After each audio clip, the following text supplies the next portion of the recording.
बिस्मिल्लाहिर्रहमानिर्रहीम। अस्सलाम वालेकुम स्टूडेंट्स, आज मैं आपके सामने कुछ ऐसी मिस्टेक्स डिस्कस करूंगी जो कि आप पेपर्स में बार बार रिपीट करते हैं अपनी लापरवाही की वजह से, और उसके बाद मैं आपको पेपर करने का परफेक्ट तरीका भी बताऊंगी कि एक आइडियल पेपर जो है वो किस तरह से अटेम्प्ट किया जाता है।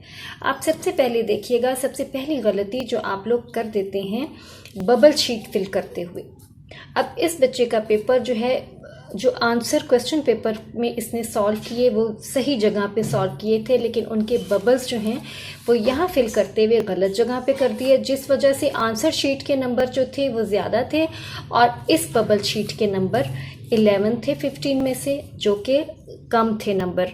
अब इसमें मिस्टेक क्या हुई, बच्चे को ये बात ज़रूर पता होनी चाहिए कि आपके मार्क्स आंसर शीट से काउंट नहीं होते बल्कि बबल शीट से काउंट होते हैं। तो आपके बबल्स सही खाने में फिल करने बहुत ज़रूरी हैं, और इसके लिए सबसे पहले मैं आपको यही ताकीद करती हूँ कि आप आंसर के मुताबिक डॉट्स लगा लिया करें और डॉट्स को रीचेक करने के बाद फिर आप अपने बबल्स फिल किया करें। उससे आपके बबल्स जो हैं सही जगह पे फिल होंगे, और बाज़ दफ़ा लिखते लिखते आपको पता चल जाता है कि ये बबल तो मैंने और जगह पे फिल करना था लेकिन यहाँ पे फिल कर दिया, और वो गलती रिपीट होने से बच जाती है। तो आपने बबल को करेक्टली फिल करना बहुत ज़रूरी है, बहुत तवज्जो से ये काम करना है। मोस्टली बच्चे खुलासा सबक का लिखते हुए सबक का उन्वान और मुसन्निफ़ का नाम तहरीर नहीं करते। मुसन्निफ़ के नाम का पूरा 1 नंबर होता है, इसलिए किसी भी खुलासे में, चाहे वो नज़्म का हो या सबक का हो, नाम लिखना राइटर का बहुत ज़रूरी है। नज़्म की तशरीह आप कर रहे हैं तो शायर का नाम लिखना ज़रूरी है। आप सबक का खुलासा कर रहे हैं या नज़्म का खुलासा कर रहे हैं, मुसन्निफ़ या शायर का नाम लिखना बहुत ज़रूरी है। जगह जगह पे कटिंग या इमला की गलतियाँ जो हैं वो आपका इमेज ख़राब करती हैं, आपका इम्प्रेशन ख़राब करती हैं। तो कोशिश कीजिएगा कि आप कोई ऐसी इमला की मिस्टेक ना करें या जगह जगह आपकी कटिंग ना हो जिसकी वजह से आपका इमेज ख़राब हो मार्क्स के लिए। इसके बाद आप ये सवाल देखिए दरख्वास्त का, जिसमें बहुत सारी गलतियाँ हैं।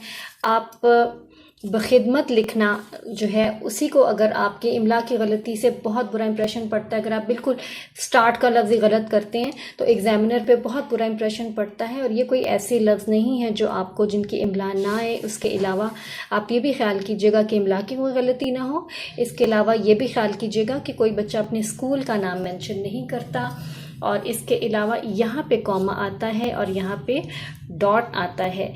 आली के ऊपर अक्सर लोग खड़ी ज़बर डाल देते हैं, ये मिस्टेक्स वाली है। आपके पास एप्लीकेशन का सैंपल जो कि आप लोगों ने फॉलो नहीं करना। इसके बाद मैं आपको सही वाली एप्लीकेशन भी दिखाती हूँ कि कैसे आपको एप्लीकेशन करनी है। ये इसकी जो जगह है तारीख़ लिखने की, ये भी गलत है, और अल आरिज़ और आपकी ताबे फरमा, ये दोनों जो हैं इस तरह से नहीं लिखे जाएंगे, ठीक है। और इसमें मटेरियल भी जो है वो स्टैंडर्डाइज्ड नहीं है। इस तरह की मिस्टेक 10 नंबर की सिर्फ है आपकी दरख्वास्त, और आपको 1 नंबर भी कहीं कटने नहीं देना। ये फॉर्मेट गलत फॉर्मेट है, मैं आपको करेक्ट बताती हूँ। ये मिस्टेक देखिएगा आप कि यहाँ पे नज़्म के खुलासे का सवाल था और ऊपर आपने सबक का नाम और शायर का नाम लिख दिया। सबक और नज़्म में फ़र्क होता है, दोनों में आपने फ़र्क रखना भी है। सबक आपका जो नसर का है वो सबक होगा, और यहाँ पे आपके नज़्म का नाम आएगा या गज़ल का उन्वान अगर आएगा। उस तरह से तशरीह में गज़ल का उन्वान आ जाता है, लेकिन यहाँ पे क्योंकि नज़्म का खुलासा था तो यहाँ पे नज़्म का उन्वान आना चाहिए था। उसके अलावा यहाँ फिर सबक का खुलासा लिखने की गलती कर दी, तो आपने यहाँ पे भी नज़्म का खुलासा लिखना है। इसके अलावा सिर्फ 5 मार्क्स का खुलासा है, और अगर उसमें भी आप मिस्टेक्स करते चले जाते हैं तो आपका इमेज ख़राब होता है। आपको इस तरह की प्रेजेंटेशन नहीं करनी और इस तरह की गलतियाँ नहीं करनी। ये भी अगर आप देखिए तशरीह इक्तबास वाला सवाल, यहाँ आपको कोई प्रेजेंटेशन नज़र नहीं आ रही, कोई अंडरलाइन नहीं हुआ काम, कोई लाइन नहीं, मार्जिन लाइन कहीं नज़र नहीं आ रही, आपको इस तरह से काम नहीं करना, और कोई कन्फ्यूजन आपकी दिखनी नहीं चाहिए। हवाला कलाम और हवाला मतन में क्या कन्फ्यूजन है, आपको ऐसा होना ही नहीं चाहिए कन्फ्यूज़, और आपको फुल पता होना चाहिए कि आपने क्लियर कट कैसे पेपर लिखना है और क्या चीज़ लिखनी है। आपकी जो ख़त कशीदा अल्फाज के मायने हैं वहाँ कोई मार्जिन लाइन तो नज़र आनी चाहिए। जो डिस्ट्रीब्यूट करे अल्फाज को और मायने को, और ये अल्फाज के मायने गलत नहीं होने चाहिए, आपको करेक्टली याद करके जाना चाहिए। अब मैं एक परफेक्ट और आइडियल पेपर जो है आपके सामने डिस्कस करूंगी।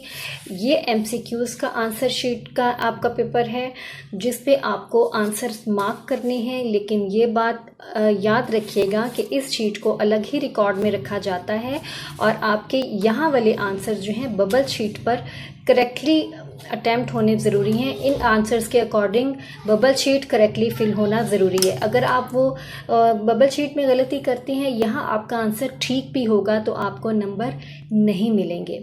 तो आपने जैसे यहाँ पे फिल किया करेक्टली प्रॉपरली आंसर, इसी तरह से आपको बबल शीट पे फिल करना है। आप देखिएगा कि उस आंसर शीट के अकॉर्डिंग ये बबल शीट बिल्कुल करेक्ट फिल की गई है, जिसकी वजह से यहाँ पे 15 मार्क्स हैं और यही 15 मार्क्स जो हैं आपके काउंट किए जाएंगे। आपके आंसर शीट के ऊपर एक कोड नंबर होगा जो कि आपको यहाँ लिखना है और इस कोड नंबर के मुताबिक आपको यहाँ पे बबल्स फिल करने हैं। ये कोड नंबर अगर आपका गलत फिल होगा या रह जाएगा तो आपकी आंसर शीट जो है वो भी, उसके आंसर्स भी सारे के सारे ज़ाया हो जाएंगे, क्योंकि एग्जामिनर अपनी मर्जी से कोई और कोड लगा लेगा और उसके आंसर्स के अकॉर्डिंग चेक कर लेगा। इसलिए आपको ये मिस्टेक नहीं होने देनी। आपको यहाँ पे करेक्ट कोड ज़रूरी है, उसके अकॉर्डिंग यहाँ पे बबल फिल कीजिएगा और ये बबल इसी तरह से आपने फिल करने हैं। एक लाइन में 2 बबल फिल नहीं करने, वरना वो आंसर क्रॉस कर दिया जाएगा। और इसके अलावा आपने बबल्स की जो फिलिंग है वो लाइन से बाहर नहीं जाने देनी, और वो बबल्स इतने अधूरे भी फिल नहीं होने चाहिए कि बिल्कुल एक डॉट लगाकर आप भूल जाएं। प्रॉपरली इसी तरीके से फिल होने चाहिए जैसे आपको स्क्रीन पे नज़र आ रहे हैं।